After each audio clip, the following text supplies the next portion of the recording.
Okay, we're doing an ACT English passage. There's 14 questions in this passage. Question number 1, we can see that the verbs are changing, so we know it's a verb question. And the things we look for in verb questions are generally tense, agreement, and voice. So with verb tense, we're using past, present, and future. You also consider parallelism, meaning all the verbs need to be in the same structure.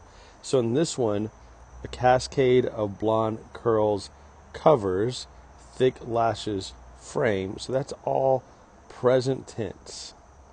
And then we have, and her moist nose glisten. So now we're going to get to agreement. So we can say, glistened and are glistening are not the right tense. So we're going to eliminate C and D. But is it glistens or glisten? And that gets us into verb agreement. With agreement, it's the agreement between the subject and the verb. So remember the 1S rule. It's not really an official rule, kind of unofficial, but girls run. There's room for 1S in the English language. Girls run, girl runs. So nose, singular, nose glistens. So our answer has to be B. Once you know what you're looking for, you're just working the puzzle. Question number 2 is a word choice question, choosing the correct preposition. So, of course, for this Cinderella was photographed by William Wegman, an artist who raised dog photography for the level of art. Okay, so did he do it for the art? On the art doesn't make sense. For the art doesn't. He raised it to the level of art. He raised it to a certain degree, to a certain level. Think of all the ways you can use the word to. So the answer for this one has to be H, a word choice. I accidentally deleted number 3 from the slides, so I'm going to go back to the main page. This is a pretty easy one. International acclaim versus international acclaim world over. Worldwide international acclaim around the world. International by nature is worldwide, so the answer is going to be A because all the others are redundant. So number 3 is A. It's testing redundancy. So question 4 is definitely testing punctuation. The words don't change, but the punctuation does. We're going to check choice H first because choice H has a semicolon. And semicolons are part of our punctuation rule number 1, that only certain punctuations can divide to complete ideas. And those punctuations are period, exclamation mark, question mark, semicolon, comma, fanboys, for, and, nor, but, or, yet, so, and colons and dashes. Colons and dashes are interesting because what can come after a colon and a dash can be a complete idea or an incomplete idea. It just explains what came before it. So you could say the team encountered something it did not expect, colon, snakes in the locker room. What came before it is complete. The team encountered something it did not expect. What comes after it, snakes in the locker room, is incomplete. Or you can make it complete. There were snakes in the locker room. Either one would work. But in short, the only punctuations that can divide two complete ideas are these punctuations. So I am going to check the semicolon first. His photographs of Weinermeyer's have gained him international acclaim and made his pets the best known dog since Lassie. So, and made his pets. So we're going to stop there. Is that a complete idea before that? No. It's an incomplete idea. So now I know choice H has to be wrong because it's two incomplete ideas. I can also see what comes after it. The best known dog since Lassie and Rin Tin Tin is also incomplete. So 100% I know that choice H is wrong. So now let's work the puzzle for the other ones. So if I look at the commas in choice 1, this is going to be our rule number 3.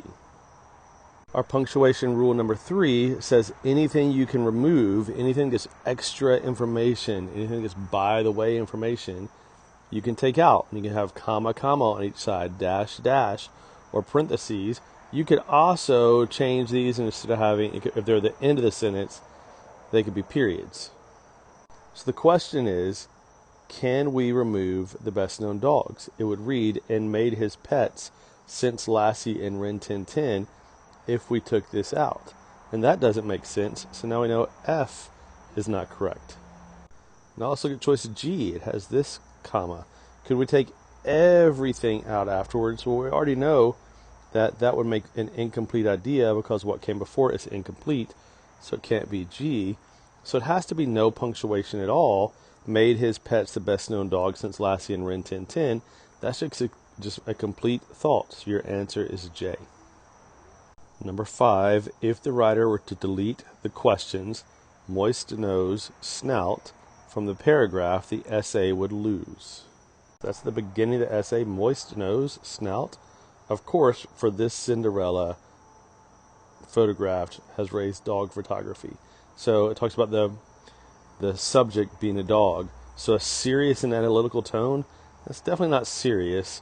Surprising twist, probably, because you don't expect it to be a dog. Essay's main purpose, no. Nothing at all, since they create a meaningless digression. It's not meaningless because it's all about the dogs, so it has to be choice B, the emphasis on the surprising twist in the essay, which it is a dog being photographed. We have a very similar question in number 6. If the writer were to delete the phrase named Man of the Year in the preceding sentence, replace it with honored with an award, the paragraph would lose what? So in this sentence it says, photos of Man Ray grew in popularity. In 1982, the dog was named Man of the Year by New York newspaper The Village Voice. So it's a dog, again, a surprising twist. So an element of suspense, no. A specific detail that adds humor, absolutely. It has to be choice G. It's that humorous idea like, oh, it's a dog. I thought it was a person. And, oh, a dog, Man of the Year. So surprising detail that adds humor, G.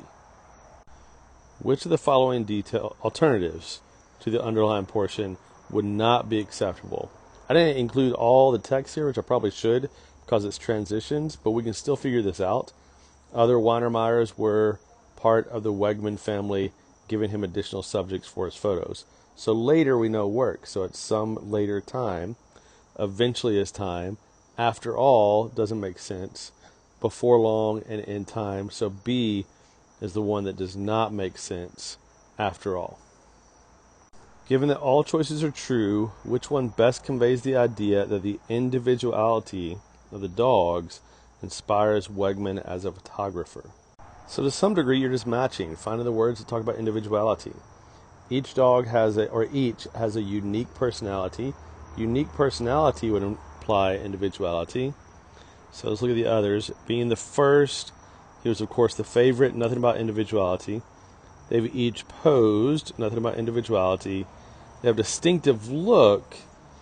That's just how they look, but not about the unique individuality of the different dogs. That's about the breed as a whole. That one's a little bit tricky. So I'd say the answer has to be F, because unique personalities. For number 9, I need to go back to this main page as well. We can see it's a verb question because we have looking, looks, was looking, and looked. And Faye looked great in wigs, which made her a natural choice. So looked would work. She looked great, but looks great would work as well. Faye looking great in wigs, which makes her a natural choice to portray female characters, is an incomplete thought. So it can't be B. Choice D, Faye was looking great in wigs, which made her a natural choice for female characters. So was looking could also work as well. So we know it has to be a tense question because we have agreement in 3 of the choices. So let's look back. So Chundo is eager to work. Batty falls asleep while posing. So these are present tense. Is eager, falls asleep, and so Faye looks great, present tense. So your answer has to be C. So that's just parallelism as we go. So number 10, we see the words changing. So having chosen, being creative enough, sometimes deciding, particularly when he uses. So his whimsical style appears to children, having chosen to reenact familiar fairy tales with canine characters. That one's not clear, so now I know we're looking for a clarity question, because when we put having chosen right after children, it looks like the children are the ones doing the choosing. But what we're really looking to make clear is his whimsical style appears to children. So if we do choice G, it looks like the children are being creative. Can't be G. Looks like the children are deciding. But if we go particularly when he uses it being the style, to reenact familiar fairy tales. So J has to be the correct answer. If the writer were to divide this paragraph in two, the most logical place to begin the new paragraph would be at points. So which points? We're going to say, well, what are the ideas expressed? So the first sentence, later other Wanameyers became part of the family. Each has a unique personality. Chando's easy to work, Batty's easy to work, and Faye looks great. So we definitely can't divide it at A, B, or C. So the only place to divide it would be D, because these sentences all fit together. So D has to be the place to divide it. So D. So this looks like a transition question. Despite their fame, unlike most photography, now considered a true artist. It's actually an introductory idea. So with a keen eye for art, Wegmans Wanameyers lead an ordinary life. It's very similar to the question we had before. The Wanameyers don't have the keen eye for art, so it's not F. With a keen eye, or despite their fame, they lead an ordinary life. There's my dog. So that one makes sense. Despite their fame, they lead an ordinary life. So you hear my dog in the background barking at the birds. So your answer has to be G.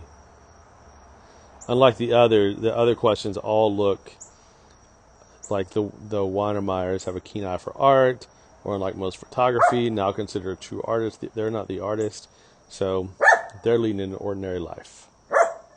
So this is a modifier question. Mostly would be an adverb. So they lead an ordinary life in most ways, more, much, most, mostly ways. It's like I am mostly happy. So it would be an adverb modifying something. So happy would be the adjective, and mostly would tell the degree of happiness, and that's not telling a degree. So D is out. More only compares two things. So most would be multiple ways, not just two. So most ways, choice A. Suppose the writer's goal had been to write a brief essay describing a renewed popularity some classic children's stories are gaining with a new generation of readers. Will this essay accomplish that goal? Don't get tripped up because they mentioned Cinderella earlier, but this whole thing is about dogs and dog photography, or dogs being photographed. So we're going to know because its focus is on a Wegman's career as a photographer and his unique dogs, not on children's stories. 100% I would think has to be H. Yeah, H, because J says the dogs have become involved since 1970. That's not what it's about. It's about the popularity of the photographer and the dogs. So H indeed. Reach out if you have any questions. We'll end with our silly joke of the day.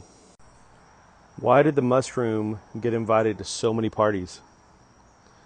Because he's a fun guy. All right, have a wonderful day. Reach out if you have any questions.